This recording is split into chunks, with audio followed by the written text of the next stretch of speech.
Hello, അപ്പോൾ ഞാൻ Ramseena Naseer തട്ടിക്കുട്ടി പരിപാടീസ് YouTube ചാനലിലോട്ട് എല്ലാവർക്കും സ്വാഗതം.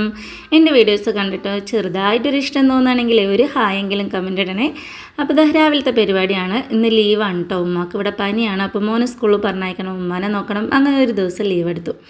ഞാനുണ്ടല്ലോ ദോശയ്ക്കൊക്കെ ബാറ്റർ ഇങ്ങനെ കേട്ടോ റെഡിയാക്കി എടുക്കുക. ഒരു 4 ഗ്ലാസ് പച്ചരിയിലോട്ട് 100 ഗ്രാം ഉഴുന്നും ഒരു നുള്ള് ഉലുവ ഇട്ട് കൊടുക്കും. പിന്നെ നല്ലോണം കഴുകി വൃത്തിയാക്കിയ ശേഷം ഒരു പിടി ചോറിട്ട് കൊടുത്തിട്ട് അവിടെ വെള്ളം ഒഴിച്ച് മാറ്റി വെച്ചിട്ടുണ്ട്.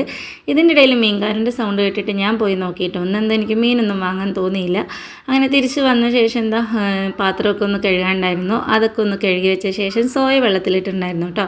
നല്ലൊരു സോയ മസാലയാണ് ഉണ്ടാക്കാൻ പോണത്.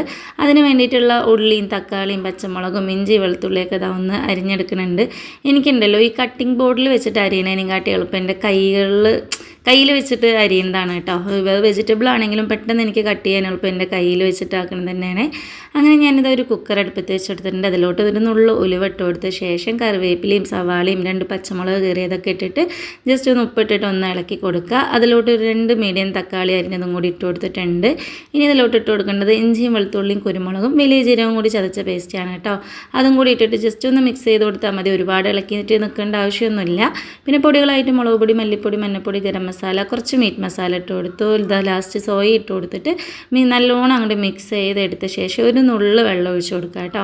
എന്നിട്ട് കുക്കറിൻ്റെ വിസിലൊക്കെ ഇട്ടിട്ട് ഒരു 2 വിസിൽ വെച്ച് കൊടുത്താൽ മതി. എൻ്റെ കുക്കറിന് വിസിൽ വരാത്തതുകൊണ്ടേ എനിക്ക് ഏകദേശം ഒരു ടൈം അറിയും. ആ ഒരു ടൈം ആകുമ്പോൾ ഞാൻ പിന്നെ അത് എടുത്ത് മാറ്റും. അങ്ങനെ ബാക്കിയുള്ള പാത്രങ്ങളൊക്കെ പെട്ടെന്ന് കഴുകി വെച്ച ശേഷം തലേ ദിവസം പച്ചരിയും ചോറും കൂടി അരച്ച മാവിൻ്റെ മിക്സ് ഉണ്ടായിരുന്നു കേട്ടോ. അപ്പോൾ അതിലോട്ട് കുറച്ചധികം വെള്ളം ഒഴിച്ച് കൊടുത്തിട്ട് നമ്മുടെ ഷീയപ്പം ഉണ്ടല്ലോ, അത് പറഞ്ഞാൽ ഷീന്ന് സൗണ്ട് കേൾക്കുന്നത് ഇങ്ങനെ ഒഴിക്കുമ്പോൾ, അപ്പോൾ അതാണ് കേട്ടോ ഉണ്ടാക്കുന്നത്. ഇതിനെ നീർദോശ എന്നും പറയാറുണ്ട്.